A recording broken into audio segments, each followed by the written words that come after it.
still don't know really who's going to be the number 1 overall pick.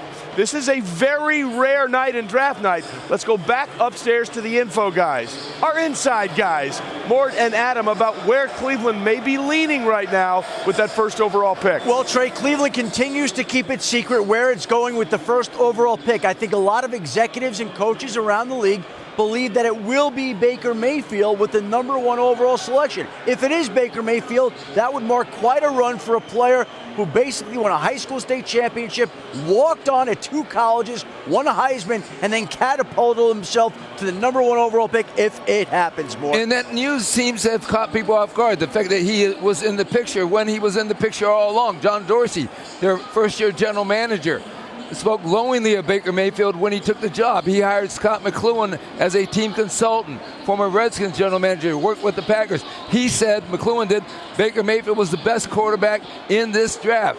Still, there's some mystery, and Hugh Jackson himself has said that Mayfield was always in it. So maybe it's our fault we weren't more clear that Mayfield was in this picture, but we're going to find out pretty soon, Trey.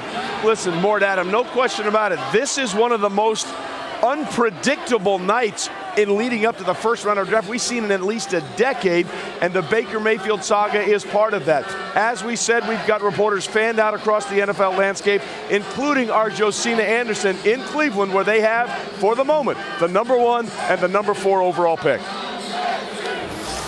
Well, Trey, as of what I've heard within the last hour, nothing has changed. My feeling is still that the Browns will take Oklahoma quarterback Baker Mayfield with the number 1 pick when the draft starts at 8 p.m. I'm told it is because he is a competitor. He's a winner, and he can just plain dang throw the football. I'm also told that Mayfield has just arrived to his parents, Gina and James's house in Austin, Texas, and that he is ready for his moment. Now let's throw it over to Diana, who's with the Giants. Tonight, the Giants' top brass all in alignment with who they will select in the 2018 draft.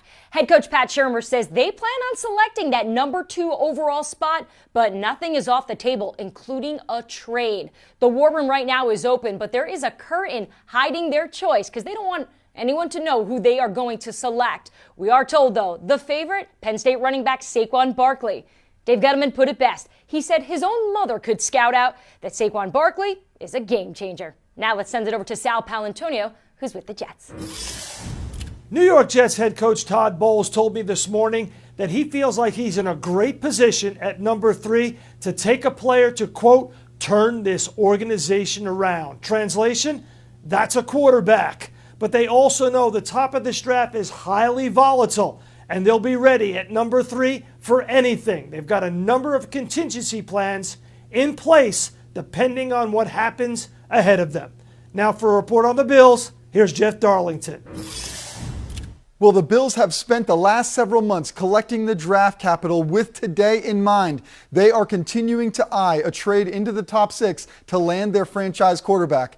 I'm told that they have been working through their latest intel, their latest scenarios to figure out a way to get into the top 6. A couple of key points here. General Manager Brandon Beane told me that they do have the ammunition to get it done, and they also do covet at least 1 quarterback. So it is going to be fun here in Buffalo. Trey?